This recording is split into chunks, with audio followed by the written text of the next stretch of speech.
Well, so this here is the Kia SP concept SUV. Essentially, it's a car which will take on the likes of the Hyundai Creta as well as the Jeep Compass. It does look a little bigger than the Creta in terms of its dimension.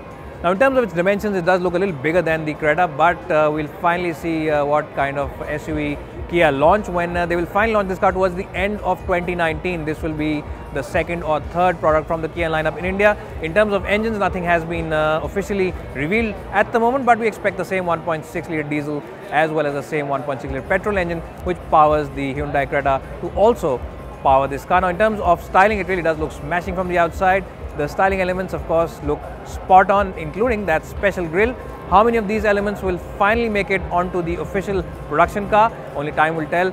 Now, in terms of interiors, Kia Motors hasn't shared too many details with us because this still is, remember, a concept car, and Kia is saying that a lot of details will be changed, but the exteriors of this car will more or less remain the same in terms of styling. Only minor details will be changed, but in terms of interiors, it still remains to be seen what will the final product look like.